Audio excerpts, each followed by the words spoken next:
नमस्कार, झारखंड समाचार में आप सबका स्वागत है। आइए जानते हैं झारखंड की तमाम छोटी बड़ी खबरों को। इससे पहले चैनल को सब्सक्राइब नहीं किया है तो प्लीज चैनल को सब्सक्राइब कर बेल आइकन को प्रेस कर दीजिए ताकि खबरों का अपडेट आपको मिलता रहे। झारखंड में अप्रैल माह से बढ़ जाएगी बिजली की दरें, जाने जेब पर कितना होगा असर।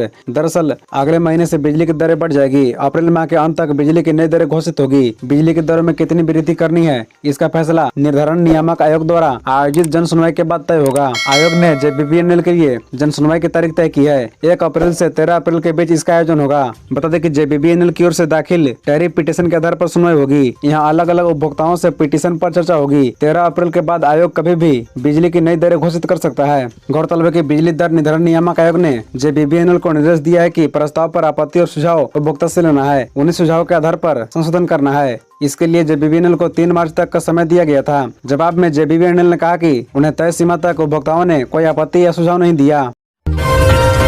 बंगाल, गुजरात, बिहार के बाद अब झारखंड में भी बवाल। रामनवमी जुलूस पर पथराव। मतलब कि झारखंड के पूर्वी सिंहभूम के पोटका में रामनवमी जुलूस में पथराव हुआ। पथराव में मुखिया देवी कुमारी भूमिज घायल हो गई। स्थानीय लोगों और पुलिस प्रशासन के बीच झड़प की भी सूचना है। घटना के संबंध में मिली प्रारंभिक जानकारी के मुताबिक झंडा आगे बढ़ाने को लेकर अखाड़ा समितियों और प्रशासन के बीच तीखी झड़प हो गई। झड़प के दौरान झंडा टूटकर नीचे आ गिरा। इस पर जुलूस में शामिल लोग भड़क गए। स्थानीय लोगों का आरोप है कि जुलूस थोड़ा आगे बढ़ा तो समुदाय विशेष के लोगों ने छत से पथराव किया। इस घटना में स्थानीय मुखिया देवी कुमारी भूमिज घायल हो गई। बड़ी संख्या में पुलिस बल की तैनाती की गई है।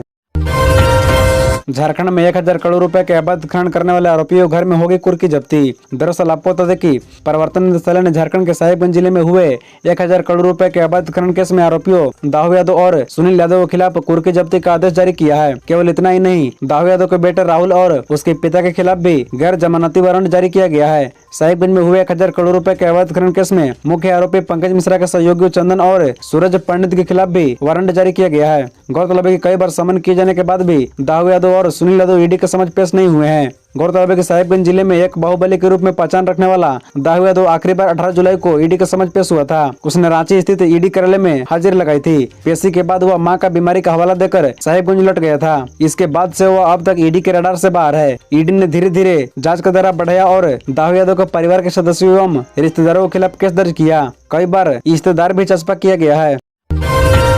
देवघर में होने वाले G20 सम्मेलन को लेकर तैयारी हुई तेज। इन देशों के प्रतिनिधि होंगे शामिल। दरअसल आपको बता दें कि देवघर में G20 शिखर सम्मेलन अब मई के पहले सप्ताह में होने की संभावना है। सम्मेलन के क्रम में मैहर गार्डन व जसीडी सॉफ्टवेयर टेक्नोलॉजी पार्क में कई इवेंट होंगे। संदल परगना में IT सेक्टर में निवेश पर प्रोजेक्शन होगा।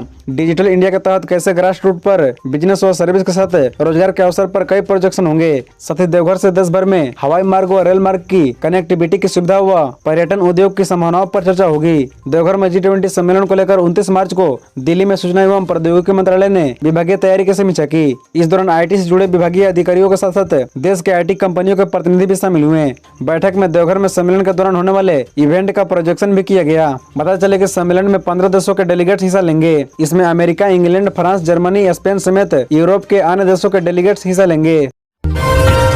झारखंड में सरकारी शिक्षकों की ट्रांसफर पोस्टिंग होगी ऑनलाइन। 1 अप्रैल को दी जाएगी ट्रेनिंग। दरअसल बता दें कि झारखंड के सरकारी प्राथमिक व मध्य विद्यालय के शिक्षकों की ट्रांसफर पोस्टिंग ऑनलाइन होगी। इसे लेकर सरकार के स्तर पर एक पोर्टल तैयार किया जा रहा है। इसमें अंतर जिला स्थानांतरण से लेकर जिले में ही मनचाही पोस्टिंग के लिए शिक्षक ऑनलाइन आवेदन कर सकेंगे। उनके आवेदन पर विचार विमर्श करने के बाद उनके जोनवार अंक के आधार पर उन्हें एक स्कूल से दूसरे स्कूल में पोस्टिंग की जाएगी। इसमें अलग अलग कैटेगरी भी तैयार की गई है। महिलाओं के साथ साथ असह्य रोग से ग्रसित शिक्षकों को वरीयता दी जाएगी। पोर्टल पर आवेदन करने से लेकर किस प्रकार शिक्षकों को स्थानांतरण होगा, इसे समझाने के लिए टीचर ट्रांसफर पोर्टल के माध्यम से स्थानांतरण के लिए लाइव ट्रेनिंग सेशन का आयोजन किया जा रहा है। यह ट्रेनिंग सेशन झारखंड शैक्षिक अनुसंधान एवं प्रशिक्षण परिषद रांची के ऑफिशियल यूट्यूब चैनल के माध्यम से 1 अप्रैल को शाम 4 बजे से शाम 5 बजे तक होगा। इस ट्रेनिंग सेशन में राज्य के सभी जिला शिक्षा पदाधिकारी, जिला शिक्षा अधीक्षक, क्षेत्रीय शिक्षा पदाधिकारी, प्रखंड शिक्षा प्रसार पदाधिकारी, प्रिंसिपल व शिक्षकों को शामिल होने को कहा गया है। झारखंड में शराब की रिकॉर्ड कमाई फिर भी लक्ष्य से 236 करोड़ पीछे। बता दें कि राज्य में वित्तीय वर्ष 2022-23 में शराब की बिक्री से रिकॉर्ड कमाई हुई है। इसके बावजूद यह निर्धारित राजस्व लक्ष्य से लगभग 236 करोड़ रुपए पीछे है। उत्पाद एवं मद्य निषेध विभाग से प्राप्त जानकारी के अनुसार 28 मार्च तक राज्य में शराब की बिक्री से 2054 करोड़ रुपए का राजस्व प्राप्त हुआ है। 30 मार्च को शराब की दुकानें बंद थी। प्रतिदिन शराब की बिक्री से प्राप्त औसतन राजस्व के आधार पर 31 मार्च तक कमाई का आंकड़ा 2074 करोड़ रुपए तक पहुँच सकता है। इसके बाद भी यह निर्धारित निर्धारित राजस्व का लक्ष्य पूरा नहीं कर पाएगा। बता दें कि वित्तीय वर्ष 2022-23 के लिए शराब की बिक्री से 2500 करोड़ रुपए राजस्व प्राप्त करने का लक्ष्य किया गया था। चूंकि झारखंड में नई उत्पाद नीति के तहत शराब की बिक्री 1 मई 2022 से शुरू हुई थी, इसलिए राजस्व का लक्ष्य घटाकर 2310 करोड़ रुपए कर दिया गया। मार्च 2023 में शराब की बिक्री से मिलने वाले राजस्व का आकलन किया गया। इसमें बताया गया कि शराब की बिक्री से मौजूदा वित्तीय वर्ष में लगभग 2050 करोड़ रुपए का ही राजस्व प्राप्त होगा, जो तय लक्ष्य के हिसाब से 236 करोड़ रुपए कम है। रिम्स में 18 दिनों में H3N2 के सिर्फ 10 सैंपलों की हुई जांच। माइक्रोबायोलॉजी विभाग दे रहा है दलील। दरअसल आपको बता दें कि स्वास्थ्य विभाग के निर्देश के बावजूद राज्य में H3N2 इन्फ्लुएंजा वायरस की जांच नहीं हो रही है। राज्य के सबसे बड़े अस्पताल रिम्स में पिछले 18 दिनों में सिर्फ 10 सैंपल की जाँच हुई है। माइक्रोबायोलॉजी विभाग का यह कहना है कि उसके पास जांच के लिए सैंपल नहीं आ रहे हैं, जबकि पर्याप्त संख्या में जांच किट उपलब्ध है। स्वास्थ्य विभाग ने 12 मार्च को सामान्य इन्फ्लुएंजा के बढ़ते मामलों और H3N2 का मामला सामने आने के बाद रिम्स व MGM जमशेदपुर को जांच का निर्देश दिया था। निर्देश मिलने के बाद रिम्स द्वारा 192 जांच किट मंगाया गया था। गौरतलब है कि राज्य में अभी तक H3N2 का एक मामला सामने आया है। जमशेदपुर में एक वृद्ध में इसकी पुष्टि हुई थी, हालांकि मरीज अभी पूरी तरह स्वस्थ है। बता दें कि बदलते मौसम में सामान्य फ्लू के मरीजों की संख्या बढ़ गई है। सरकारी व निजी अस्पतालों में OPD में रोज फ्लू के 30 से 35 मरीज इलाज कराने आ रहे हैं। रिम्स में मेडिसिन के विभागाध्यक्ष डॉक्टर विद्यापति ने बताया कि फ्लू के मरीज बढ़े हैं, लेकिन उनको दवा देकर छुट्टी दे दी जा रही है। झारखंड में इस महीने 11 दिन बंद रहेंगे बैंक, कब कब छुट्टी, जाने पूरी लिस्ट। दरअसल आपको बता दें कि अप्रैल माह में बैंक पूरे 11 दिन बंद रहेंगे। इसमें रविवार और शनिवार को छुट्टी के अलावा पब्लिक हॉलीडे शामिल है। 1 अप्रैल से 30 अप्रैल तक 11 दिन बैंक बंद रहेंगे। पब्लिक के लिए यह जानना जरूरी है कि किस किस तिथि को बैंक बंद रहेंगे, ताकि समय रहते हुए लोग अपने जरूरी काम निपटा ले। इसमें वीकेंड के अलावा छुट्टियां भी शामिल है। बता दें कि कैलेंडर के मुताबिक 1 अप्रैल को ईयरली क्लोजिंग बैंक अकाउंट होता है। 4 अप्रैल को महावीर जयंती को लेकर पब्लिक हॉलीडे है। 7 अप्रैल को गुड फ्राइडे की छुट्टी होती है। 8 अप्रैल को महीने का दूसरा शनिवार है, इसलिए छुट्टी होगी। 14 अप्रैल को भीमराव अंबेडकर की जयंती की वजह से छुट्टी होगी। 22 अप्रैल को महीने का चौथा शनिवार है, इसलिए बैंक में अवकाश होगा। वहीं 2, 9, 16, 23 और 30 तारीख को रविवार की वजह से साप्ताहिक अवकाश है।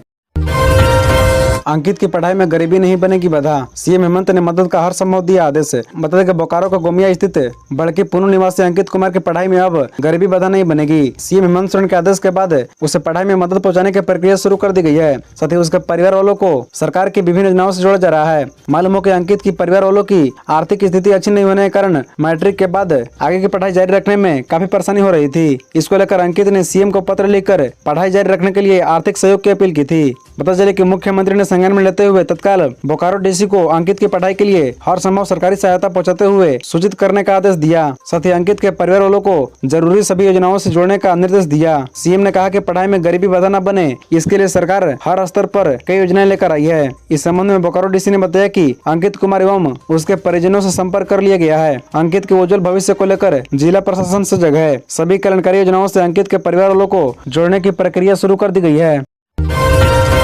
स्थानीय और नियोजन नीति लागू करने की मांग को लेकर 1 अप्रैल को संताल परगना बंद की घोषणा, प्रशासन अलर्ट। दरअसल आपको बता दें कि खाद्यान्न आधारित स्थानीय नीति और नियोजन नीति लागू करने समेत 6 सूत्री मांगों को लेकर 1 अप्रैल 2023 को संताल परगना बंद रखने की घोषणा की गई है। दवा दुकानों को छोड़कर सभी संस्थान, बाजार और अन्य दुकानें बंद रखने की अपील की गई है। संताल परगना बंद का समर्थन भी मिलने लगा है। रांची में मूलवासी सदान मोर्चा ने इस बंद का समर्थन किया है। मोर्चा के अध्यक्ष डॉक्टर राजेंद्र प्रसाद ने कहा कि पहले नियोजन नीति बने, उसके बाद ही कोई नियुक्ति हो। इधर साहिबगंज में छात्र नेता मनोहर टुडू ने कहा कि सरकार के नियोजन नीति 60-40 का सभी छात्र पुरजोर विरोध कर रहे हैं। बंदी को सफल बनाने को लेकर छात्रों के बीच विचार विमर्श हुआ।